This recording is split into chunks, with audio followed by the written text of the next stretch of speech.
నమస్తే, welcome to our channel SR9 TV Telugu. మన channel subscribe చేయండి, లైక్ చేయండి, షేర్ చేయండి, కామెంట్ చేయండి. ప్లీజ్ సపోర్ట్ మీ. పవన్ కళ్యాణ్ గారికి మళ్ళీ అవమానం జరిగిందని మాధ్యమాల్లో చక్కర్లు కొడుతూ ఉంది. అది నిజమా కాదా అంటే కొన్ని సన్నివేశాలు చూసినప్పుడు కొంత వాస్తవంగా ఉన్నట్టుగా కనిపిస్తుంది. వాస్తవమా కాదా అనేది పవన్ కళ్యాణ్ గారికే తెలుస్తుంది. ఎందుకంటే కేంద్ర హోంమంత్రి వర్యులు అమిత్ షా గారు వచ్చినప్పుడు అక్కడ టీవీలో క్లిప్పింగ్ వేశారు, సాక్షిలో కూడా వేశారు. పక్కనే 2 కుర్చీలు మాత్రమే ఉన్నాయి. 3వ కుర్చీ మన పవన్ కళ్యాణ్ గారు కూర్చోవడానికి కుర్చీ లేదు. అమిత్ షా గారే కూర్చోకుండా ఇంకొక కుర్చీ తెచ్చుకొచ్చిన తర్వాత అక్కడ వేసిన తర్వాత కూర్చున్నారు. అంటే మరి కావాలని ఉద్దేశపూర్వకంగా చేయలేదా? మర్చిపోయారా? మర్చిపోవడానికి ఎలా కుదురుతుందంటే ముగ్గురు స్టేజ్ మీద కూర్చోవాలి కదా, 3 కుర్చీలు కావాలి కదా. మరి ఎవరు చేశారు? అలా ఎవరు ఏర్పాట్లు చేశారు అంటే ఆ స్టేజ్ మీద నారా లోకేష్ గారు లేరు కాబట్టి అక్కడ అమిత్ షా గారు, చంద్రబాబు నాయుడు గారు మాత్రమే కూర్చోవాలనే ఉద్దేశంతో అలా చేశారా? ఏదేమైనప్పటికీ కూడా ఇది పవన్ కళ్యాణ్ గారికి జరిగిన అవమానంగానే ప్రచారం చేస్తున్నారు. ఇంకా అనేక సన్నివేశాలు అలా కనిపిస్తూ ఉన్నాయి. ఎందుకంటే మన ఢిల్లీ వెళ్ళేప్పుడు ముఖ్యమంత్రి గారు చంద్రబాబు నాయుడు గారు ఢిల్లీ వెళ్తే ఎప్పుడైనా పవన్ కళ్యాణ్ గారిని తీసుకెళ్తున్నారా? చంద్రబాబు నాయుడు గారు వెళ్ళి మాట్లాడుతున్నారా? అలాగే మళ్ళీ తర్వాత అమిత్ షా గారితో కూర్చొని మాట్లాడుతున్నప్పుడు పవన్ కళ్యాణ్ గారిని బయటికి పంపించి చంద్రబాబు నాయుడు గారు, అమిత్ షా గారు ఇద్దరు మాత్రమే ఏకాంత చర్చలు జరిపారంట. ఇది నిజమా కాదా అనేది మరి తెలియాలి. ఇదే కనుక నిజమైతే పవన్ కళ్యాణ్ గారికి తెలియకుండా ఎటువంటి రహస్యాలను ఇద్దరి మధ్య చర్చలు జరిగినాయి? ఎవరి గురించి జరిగినాయి? దేని గురించి జరిగినాయి? అంటే రాజకీయ పరిణామాలు ఏమైనా జరగబోతున్నాయా? అనేక అనుమానాలు వస్తూ ఉన్నాయి. అందువల్లనే ఏమంటున్నారు, నారా లోకేష్ గారు డిప్యూటీ ముఖ్యమంత్రిగా కనుక ప్రమోషన్ ఇస్తే పవన్ కళ్యాణ్ గారు ముఖ్యమంత్రి కావాలని పవన్ కళ్యాణ్ అభిమానులు కోరుకుంటున్నారు. ఎందుకంటే నారా లోకేష్ గారితో సమానంగా పవన్ కళ్యాణ్ గారిని చూడటము పవన్ కళ్యాణ్ గారి యొక్క అభిమానులకు, జన సైనికులకు ఇష్టం లేదు. దానివల్ల కోల్డ్ వార్ జరుగుతుంది. ఇప్పుడు దావోస్కి వెళ్ళారు, పెట్టుబడులు తీసుకురావడానికి దావోస్కి వెళ్ళారు. దావోస్కి వెళ్ళినప్పుడు ముఖ్యమంత్రి చంద్రబాబు నాయుడు గారు తన వెంట టీంలో నారా లోకేష్ గారు ఉన్నారు, కానీ పవన్ కళ్యాణ్ గారు లేరు.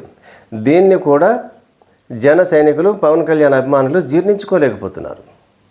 డిప్యూటీ ముఖ్యమంత్రిగా ఉన్న తమ అభిమాన నాయకుడు పవన్ కళ్యాణ్ గారిని ఎందుకు తీసుకెళ్ళలేదు దావోస్కు?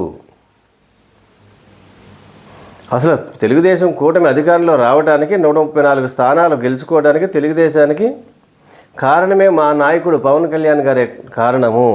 లేకపోతే కూటమికి 164 స్థానాలు వచ్చేవి కావు.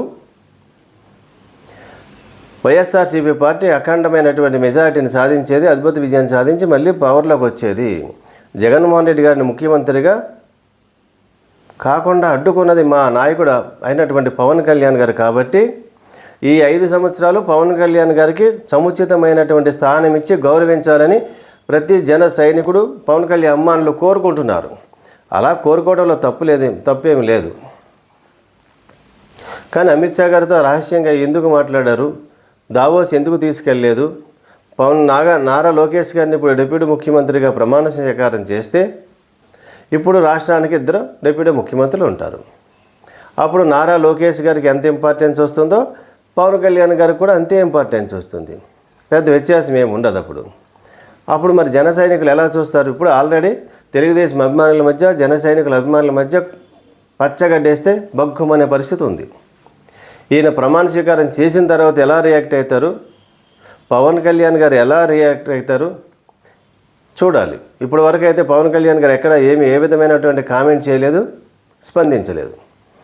ఈయన ప్రమాణ స్వీకారం చేసిన తర్వాత, ప్రమోషన్ వచ్చిన తర్వాత పవన్ కళ్యాణ్ గారు ఏ విధంగా స్పందిస్తారో చూడాలి. ఏదేమైనప్పటికీ కూడా పవన్ కళ్యాణ్ గారికి కూటమి ప్రభుత్వంలో సరైన సముచితమైనటువంటి స్థానం ఇచ్చి గౌరవం ఇవ్వటం లేదని, అలాగే పవన్ కళ్యాణ్ గారికి అనేక అవమానాలు జరుగుతున్నాయని జన సైనికులు ఖచ్చితంగా భావిస్తున్నారు. ఆయన సోదరుడు నాగబాబు గారు కూడా మంత్రి పదవి ఇస్తారని అనుకున్నారు అంతా. కానీ ఆ మంత్రి పదవిని కూడా పోస్ట్పోన్ చేస్తున్నారు. ఎప్పటి వరకు పోస్ట్పోన్ చేస్తారు? నారా లోకేష్ గారు డిప్యూటీ ముఖ్యమంత్రి అయ్యే వరకు పోస్ట్పోన్ చేయొచ్చు. అలా లేట్ అవ్వడానికి కూడా కారణం అవుతుంది. దానివల్ల కూడా అవమానంగానే భావిస్తున్నారు జన సైనికులు. నాగబాబు గారిని త్వరగా మంత్రివర్గంలోకి తీసుకోకుండా పోస్ట్పోన్ చేయడం కూడా అది పవన్ కళ్యాణ్ గారికి జరుగుతున్నటువంటి అవమానంగానే భావిస్తున్నారు. మరి అపార రాజకీయ అనుభవం కలిగినటువంటి నారా చంద్రబాబు నాయుడు గారు ఎటువంటి నిర్ణయం తీసుకుంటారు, అందరిని ఏ విధంగా బ్యాలెన్స్ చేస్తారు, ఎవరిలోనూ మనస్పర్ధ రాకుండా ఎలా చూసుకుంటారు, మరీ ముఖ్యంగా పవన్ కళ్యాణ్ గారికి ఆగ్రహము కోపం రాకుండా కూటమి ప్రభుత్వంలో ఉండేటట్టుగా ఎటువంటి నిర్ణయాలు తీసుకుంటారో చూడాలి. అయితే ఇక్కడ చిన్న విషయం ఏంటంటే, కేంద్ర హోంమంత్రి అమిత్ షా గారు ఎప్పుడు దేశంలో ఎలక్షన్లు జరుగుతున్నా చంద్రబాబు నాయుడు గారిని కలుస్తున్నారు. మహారాష్ట్ర ఎన్నికలప్పుడు కూడా చంద్రబాబు నాయుడు గారిని కలిశారు. ఇప్పుడు ఢిల్లీలో జరుగుతున్న ఎన్నికల సమయంలో కూడా అమిత్ షా గారు చంద్రబాబు నాయుడు గారు కలిశారు. రహస్య చర్చలు జరిగినాయి.